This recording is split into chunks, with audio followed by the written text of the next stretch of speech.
format. So we have a top 25. We're not going to go bit by bit here. We have a few that we've zoned in on that Zach really wants to touch on here. So let me get that up for you, and we will go on from there. And also remember to subscribe and like, and let us know what you want to see in the future. Let's see. Okay, share. We are good. And so we are going to start off with right away the number one, just like similar, a little bit of a trend here. The number one in the last list was not of Zach's liking. So the number one, as I understand it here, is not of your liking. Is that correct, sir? Yeah. Oloro shouldn't be even in the top 5. Or in the top 25, honestly. This card is good in the sense that you're gaining life, but it's also terrible in the sense that that's the only thing that it does. It doesn't attack very well. It draws you cards sufficiently, but it doesn't give as much value as other commanders do. And it's in the colors that already have very good draw cards in the 99. So I do not recommend this to anybody as the top deck in the format at all. All right, that's fair enough. Let's go to number 7. And let's grab. There we go. Okay. Number 7 is Zuladok Void Gorger. So glad you said it. I kind of I left you on that one. So it's very expensive on the side of commander. So like it's a 6-drop commander with a colorless symbol in it.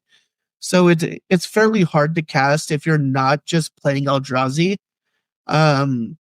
It attacks fairly well into anything in the format as it's a 7/4, and it gives you value off of your colorless spells. So each colorless spell that you cast just gives you 2 more colorless spells in the cascade form. So it gives you 3 cards for the value of 1 card, and that makes this card really busted. And it's in the colors that you don't draw very much, so it's more like instead of drawing, you're cascading, and it just makes this deck, commander really broken. Gotcha. I wonder how they, and again, I'm going to link these below. I wonder how they come to is this the author, or did they poll? I don't know how they come to these. Again, I'm not saying one way or another. I'm a noob. I don't know. I trust Zach. And again, let us know your thoughts below. But yeah, I'm wondering how they come to these conclusions. If it's just, I know like in fandom stuff that like I used to cover, that lists were mostly just made by like the author's like preference. So it's subjective. You know what I mean? Yeah. So okay. As far as ranking, it should either stay here or be higher up the list, honestly. Gotcha. Like I know you guys aren't viewing all of the cards, but there's cards like Zaxara and other Nekuzar and all these kinds of commanders in the top 5. This should probably replace one of those commanders. Gotcha. All right. So we are moving on to, I believe, number 15, right? Yes. Okay. There we go. Number 15 is Brea Ethereum Shaper. So this is a much needed artifact combo deck in the 4 colors. It's Sans Green, and this pretty much also goes infinite with a ham sandwich. Goes infinite with probably anything in the deck other than obviously draw cards that you get in the Esper colors and other stuff like that. So no big disagreement with this. No, this should be ranked much higher. Gotcha. It should definitely not be 15. It should probably be in the top 5. Absolutely. Speaking of cards that should be higher, let's go to 16, which is actually lower than 15. Little math tip for you right there. The Your Dragon. Yeah, so the Dragon is busted in all sense of the game. So it gives you the draw effect in whenever you attack. You just put permanents into play. Your dragons cost 1 less, even if it's in your command zone. And it attacks fairly well into anything in the format, as it has flying and is a 10/10.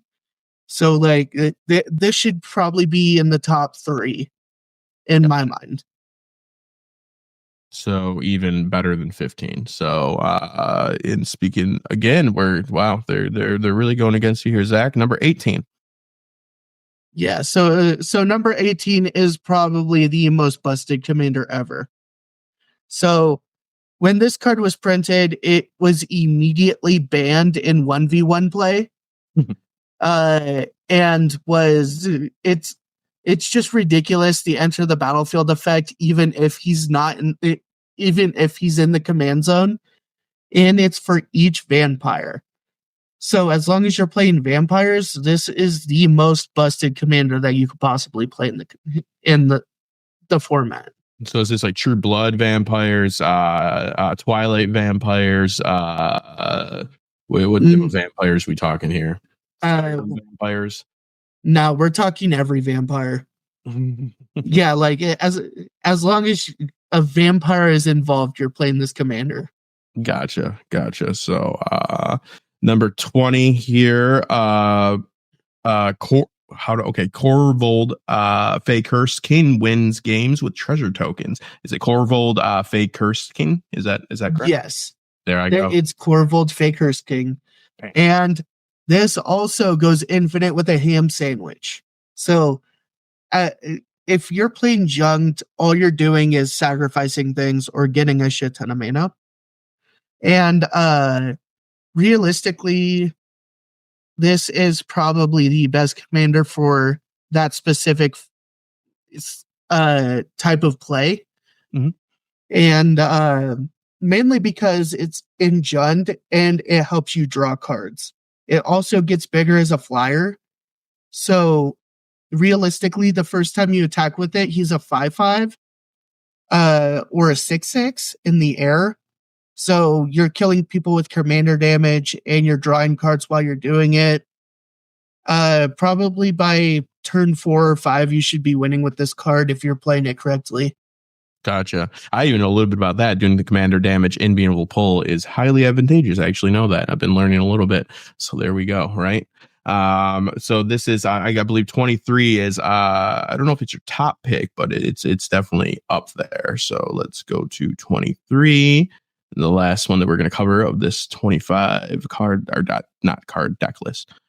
Yeah. So number 23 is Crinkle My Boss.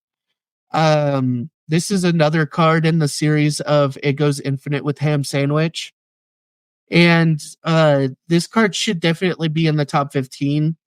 The only reason it isn't in the top 5 is because it's only a mono red. Red is one of the worst colors in the format as of right now. And the reason being it's just creature aggro, and most people could just deal with creature aggro.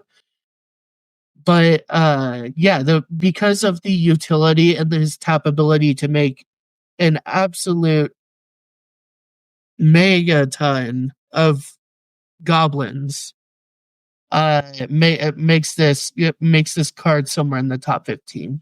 Probably should be higher than that, but I'm gonna say it's top 15. Awesome.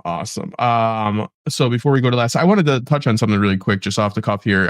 We did a few like the philosophy of the game, which I'm very interested in. And you talked about colors. Like, does the type of color or the color preference for the decks, does that say something about the personality of a player?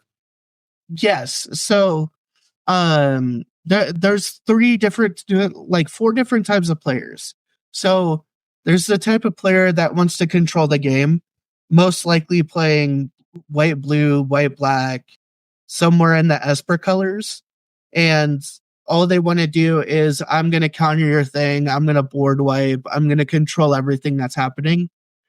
The second person is, I'm going to kind of mid-range you out, trying to play big things while also trying to control the board. And most of the time it works better than actual control. The other person would be like I'm just going to go infinite. So have fun winning by turn 3 or turn 2 or 3. Gotcha. And then there's the more aggro type style that is in like the red, the black, the white colors. And most of the time they're just playing small little dudes and trying to get in for as much damage as possible. What is your color of choice? I am a blue-white control player at heart. Okay. I am a very much control player. So almost it just needs some red in there, some red, white, and blue patriotic player right there. Makes a lot of sense. A control player, American player.